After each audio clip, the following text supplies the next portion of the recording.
यूं तो इन दिनों केरला स्टोरी के जरिए देश भर में नफरत का माहौल पैदा किया जा रहा है और मुसलमानों के खिलाफ इस नफरत को बढ़ा चढ़ाकर पेश किया जा रहा है।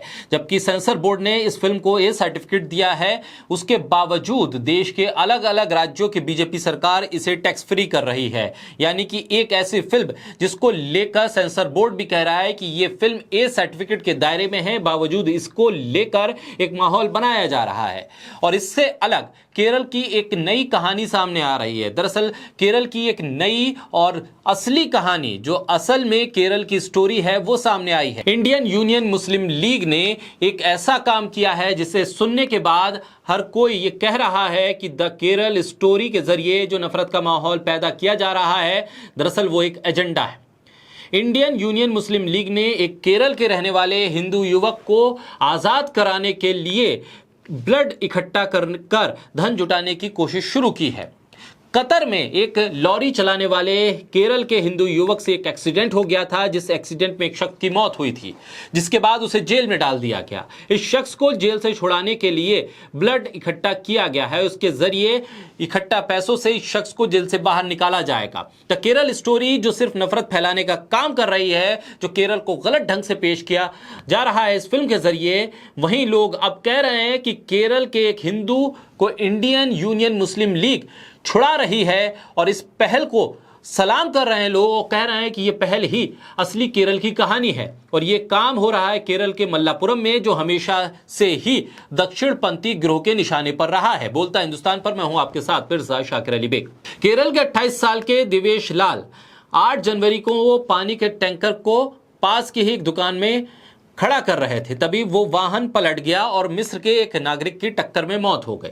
ये पूरी दुर्घटना कतर में हुई है, जहां पर ये शख्स काम कर रहा था। इस मौत के बाद देवेश लाल को जेल हो गई और उसने देश के कानून को ध्यान में रखते हुए 2 विकल्प सामने रखे। या तो मृतक के परिवार को ब्लड मनी देकर उसकी स्वतंत्रता सुनिश्चित करें, या फिर पूरी जेल की सजा को काटें। ऐसे में मृतक के परिवार को ब्लड मनी देने के लिए पैसा कैसे जुटाया जाए, इसको लेकर केरल की मुस्लिम यूथ विंग, जी हां, इंडियन मुस्लिम यूनियन लीग, ऐसे में देवेश लाल का परिवार किस तरह से ब्लड मनी जुटाए और फिर देवेश को जेल से आजाद कराए, इस काम में कोई हिंदूवादी संगठन मदद के लिए आगे नहीं आया, कोई भगवा संगठन मदद के लिए आगे नहीं आया, ना ही द केरल स्टोरी के प्रोड्यूसर और एक्टर उसकी मदद के लिए आगे आए, बल्कि केरल की ही मुस्लिम यूथ लीग वो सामने आई है और उसने ऐसा माहौल बनाया है कि अब देवेश को छुड़ाने के लिए लोग केरल भर से इकट्ठा हो रहे हैं। मुस्लिम यूथ लीग के केरल राज्य के प्रमुख कन्नड़ सैयद मुनव्वर अली शिहाब थंगल ने देवेश लाल को आजाद कराने के लिए आवश्यक धन को इकट्ठा करने के लिए मल्लापुरम में पेरिंथा मन्ना में अपने परिवार को वापस लाने के लिए एक अभियान शुरू कर दिया है। देवेश लाल को आजाद कराने के लिए 46 लाख रुपए रक्तदान की आवश्यकता थी। जो अपने वाहन से गलती से जो उन्होंने एक मिस्र के युवक की इस दुर्घटना में मौत हो गई थी, उस युवक के परिवार को यह पैसा दिया जाएगा और यह पैसा इकट्ठा करने के बाद देवेश लाल को आजाद कराया जाएगा।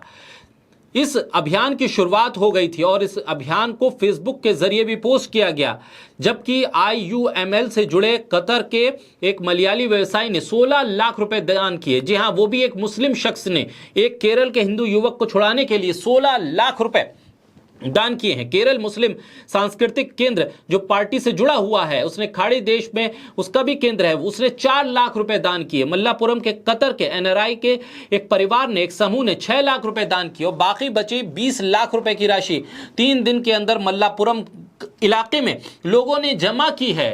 इसमें पट्टिकल्ला IUML के नेता और अलग अलग ब्लॉक में पंचायत स्थायी समिति के अध्यक्ष, उनकी तरफ से ये दिया गया है। IUML के विधायक अब्दुल हमीद ने भी इसमें एक समिति बनाई है जो पैसा जुटा रही है, जो ब्लड मनी उस युवक के परिवार को देगी जिसकी दुर्घटना में मौत हुई थी। और ये पैसा जब कतर में कानूनी औपचारिकताएं पूरी हो जाएंगी, उसके बाद वहां पर देने के बाद देवेश लाल को वहां से छुड़ाया जाएगा। जी हां, ब्लड मनी इकट्ठा करने के लिए एक मुस्लिम लीग सामने आई। मुस्लिम परिवारों ने पैसा दिया, ना कि किसी हिंदूवादी संगठन ने। देवेश लाल एक गरीब परिवार से ताल्लुक रखते हैं। बैंक से लिए गए 10 लाख रुपए के हाउसिंग लोन को चुकाने के लिए वो ड्राइवर के तौर पे काम करने के लिए कतर गए थे। लाल ने रमजान के महीने में रिहा होने से पहले 74 दिन जेल में बिताए थे और अब जिस तरह से इस पूरी पहल की तारीफ हो रही है और लोग कह रहे हैं कि यही असली केरल है जहां पर मुसलमान और हिंदू आपस में भाईचारे के साथ रहते हैं